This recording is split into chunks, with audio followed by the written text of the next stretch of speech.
Bonjour à tous. Salut. Aujourd'hui, vidéo très particulière.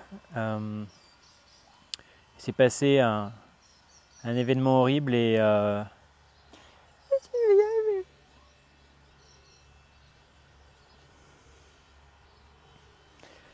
comme vous l'avez vu sur la vignette, il y a Tricotte, notre dernière chatte, qui est morte sur le coup. Elle a été poquée par un véhicule jeudi matin. Et, euh, et voilà, cette vidéo n'est pas monétisée. C'est une vidéo avant tout pour nous, pour nous souvenir de Tricotte au fur et à mesure des années. Et, euh, et vous dire aussi que voilà, vous ne la verrez plus dans les vidéos.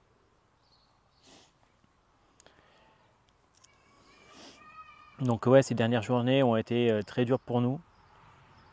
Et elles le sont encore. Et, euh, et on voulait un peu vous raconter l'histoire de Tricotte pour, sa mémoire, pour que nous on se souvienne d'elle dans le temps, dans 5, 10, 15 ans. Et qu'on garde une trace d'elle quelque part. Et quand on veut voir des photos ou des vidéos d'elle, eh ben on clique sur cette vidéo nous. Donc désolé, ça va pas être une vidéo très drôle aujourd'hui, mais il fallait qu'on le fasse pour sa mémoire. Elle a commencé comment l'histoire de Tricotte, Minidou?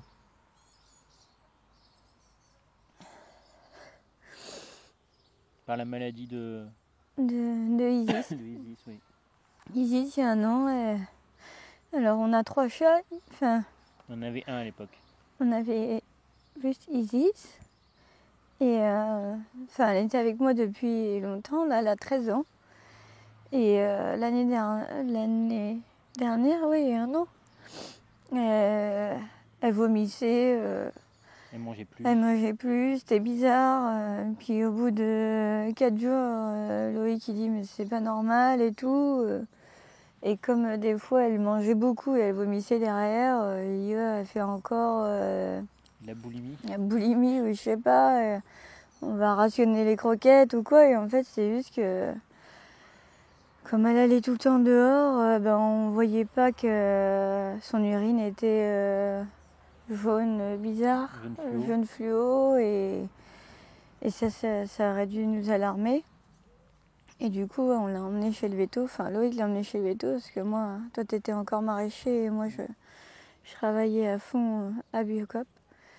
Et du coup, elle nous annonce qu'elle est entre la vie et la mort, que soit ça passe, soit elle meurt. Donc, on a passé 3-4 jours un peu d'enfer aussi. Loïc, il allait tous les jours chez le veto. Et Isis a pu être sauvée. Merci au vétérinaire, franchement, parce que... Les chats du Luberon. Ouais. super veto. Super veto. Oh, Tara. Tara, mon bébé. Tu veux venir là, mon cœur? Et du coup, moi, j'étais un peu traumatisé par ça, en disant merde, si je perds Isis, moi, je vais être comme un con aussi, hein, parce que j'y tiens beaucoup à cette chatte. Et du coup, pour protéger mon petit cœur, je me suis dit on va prendre une autre chatte, parce que bon, si il y aurait eu un transfert d'amour, et puis voilà. Puis moi, j'aime bien les chats, donc. Et puis Loïc avait pas, c'est pas son chat à lui de base. Du coup, il a dit allez, on prend un petit chat. Et puis on a vu une annonce et la petite Tara est arrivée dans notre famille.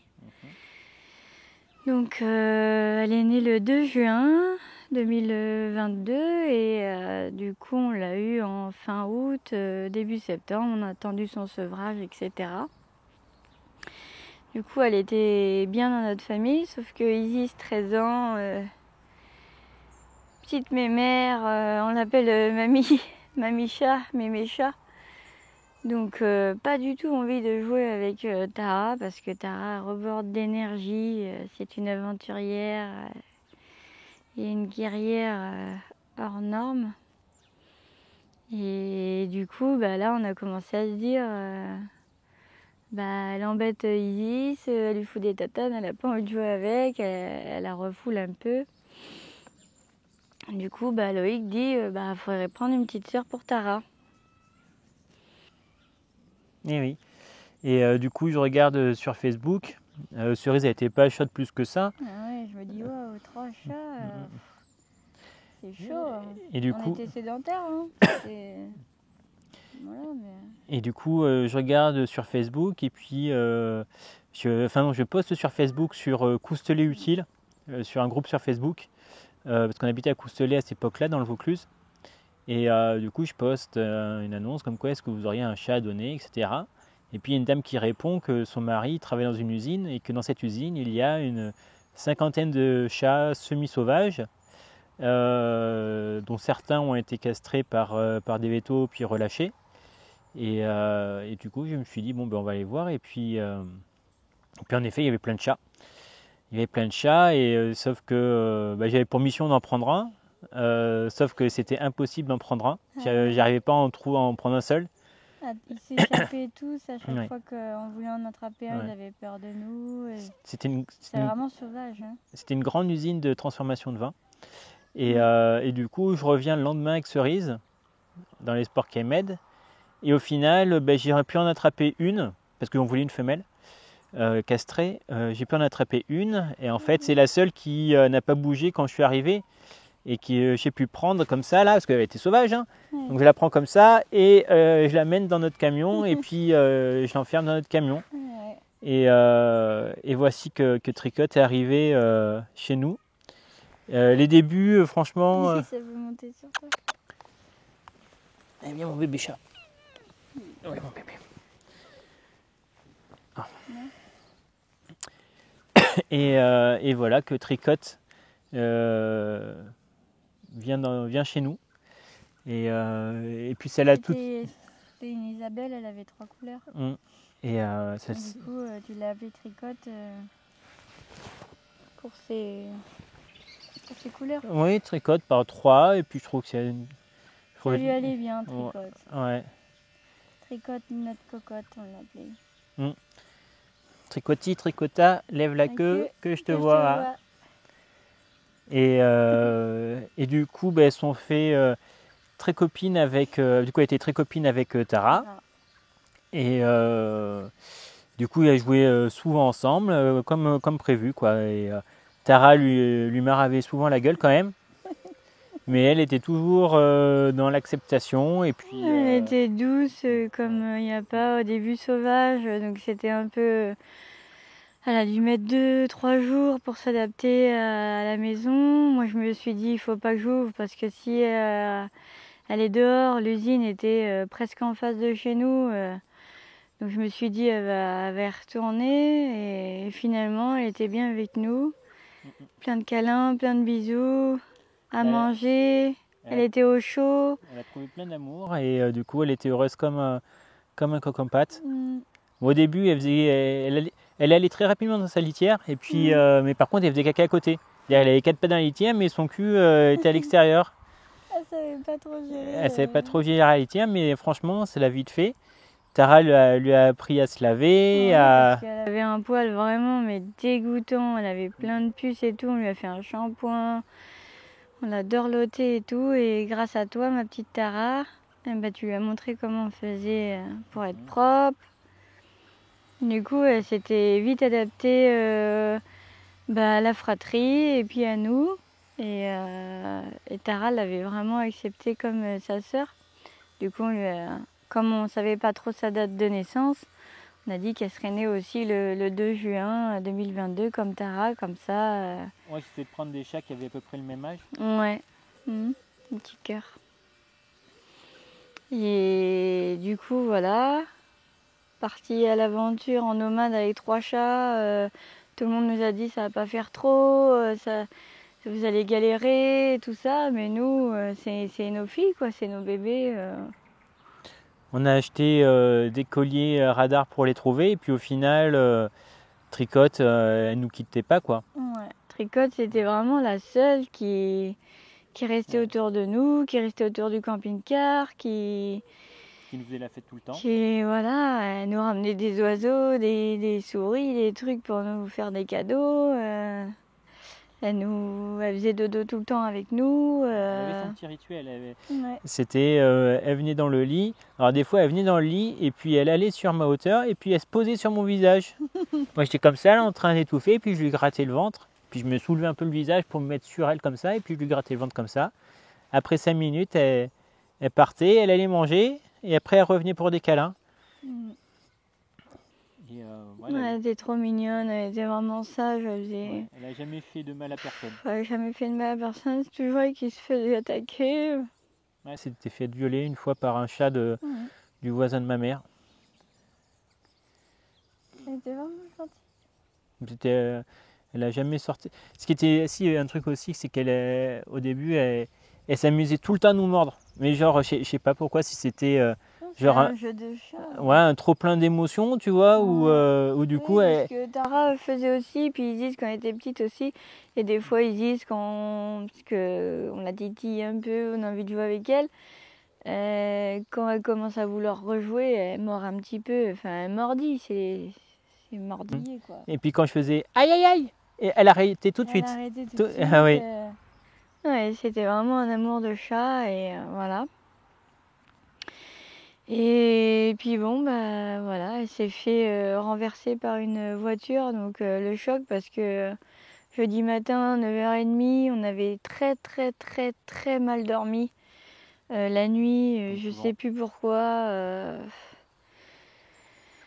Un peu le stress du camping-car, mais ça c'est, on va dire, constant. On commence à avoir l'habitude. Déjà la nuit avant d'être poquée. La nuit, elle s'est fait attaquer par un chat à 5h. Loïc qui s'est levé, il a couru après le chat. Du coup, elle est revenue dormir avec nous. La pauvre. Après, le matin. Elle allait jamais sur la route. Elle a jamais été sur la route. Jamais, jamais. Elle a peur du bruit des voitures. Je comprends pas pourquoi elle a traversé cette route. Est-ce qu'elle a suivi un oiseau? Est-ce qu'elle a suivi Tara? Parce que Tara, c'est une aventurière, elle va partout. On sait jamais où elle est.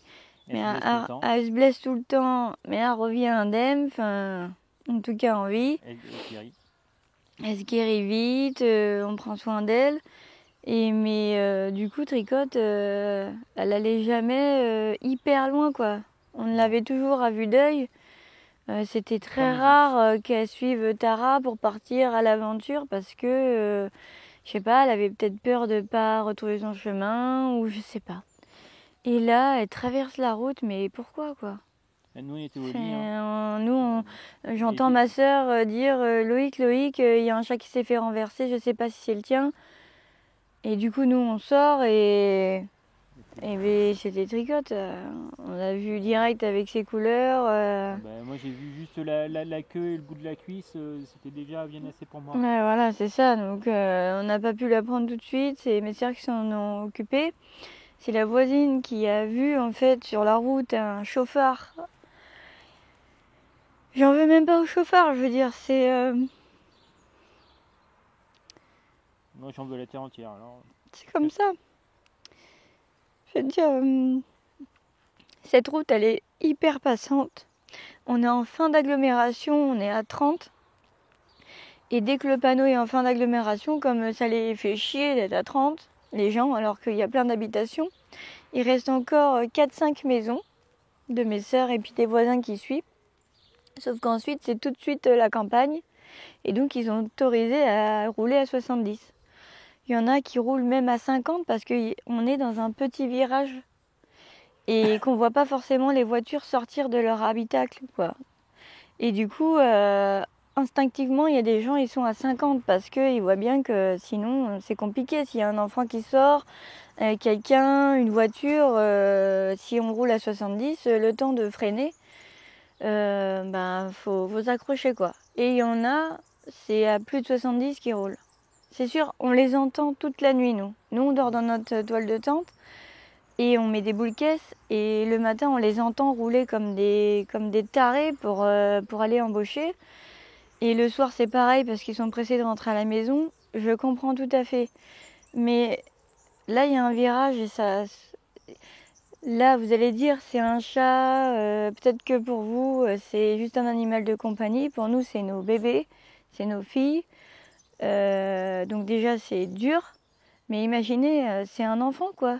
C'est mon neveu ou ma nièce qui va mettre un truc à la poubelle, puis finalement, ah ben il y a un papillon ou je sais pas quoi.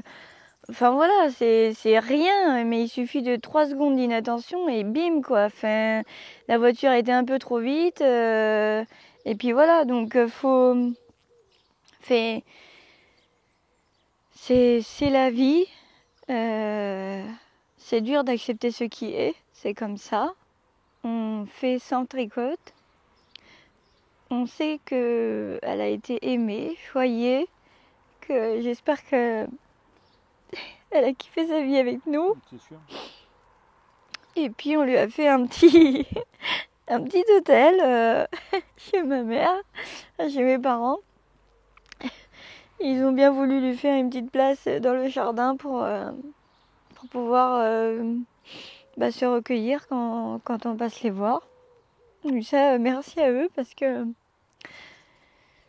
quand t'es nomade, t'as pas de chez toi fixe, donc je me voyais mal la mettre dans un champ ou dans une forêt où je sais que ma sœur, elle a eu aussi un chat qui est décédé et elle l'a emmené chez le véto et il y a une fosse commune et c'est vrai que ça peut être aussi une option, mais je sais pas, nous on n'arrivait pas à se dire elle est là avec d'autres chats. Il fallait prendre une décision vite parce que il faisait chaud et voilà, son petit bout de corps, fallait faire quelque chose quoi.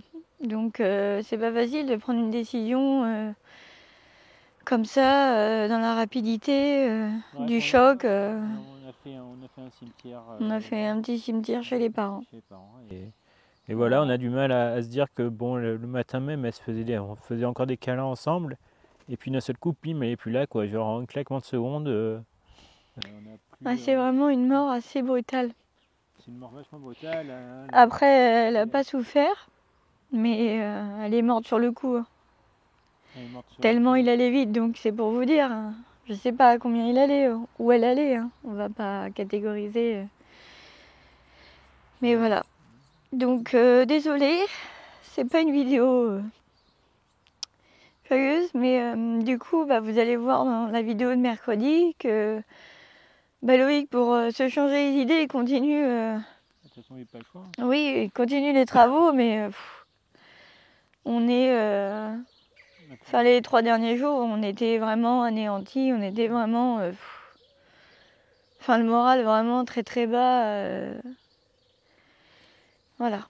Donc vous allez voir sur les vidéos, on n'a pas une super tête et je sais pas si on... Vous allez peut-être voir Tricote, je sais pas si on l'a filmé ces 3 derniers jours avant, mais voilà. Du coup, on va regrouper aussi toutes les vidéos et les photos de Tricote, le peu qu'on possède, on va les mettre dans cette vidéo à la fin. Comme ça, nous on pourra garder un souvenir. Moi je suis un expert de perte de photos. Il doit me rester peut-être 15% des photos que j'ai prises dans ma vie. Donc je vais les mettre à la fin de la vidéo et puis comme ça, voilà, dans 5-10 ans, on reverra Tricote et puis on pensera à elle. Ça nous fera pleurer un bon coup encore. Et c'est comme ça.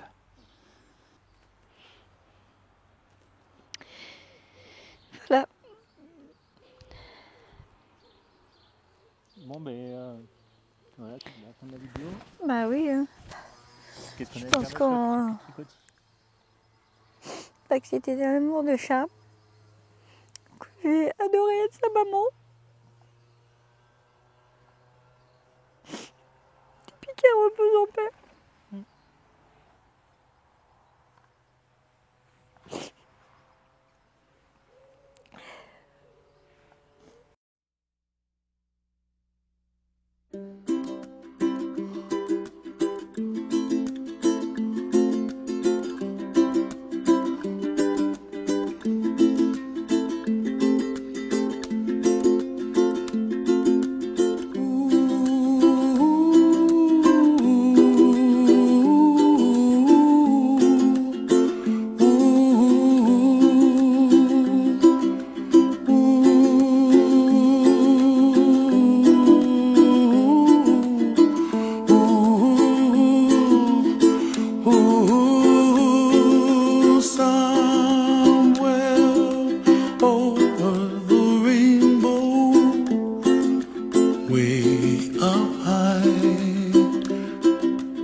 top, that's where you find me, oh, somewhere over the rainbow. Bluebirds fly, and the dream that you did to, oh why can't I? Oh, someday I wish upon a star, wake up where the clouds are far behind me, where trouble melts like a lemon drops high above the chimney top. That's where you find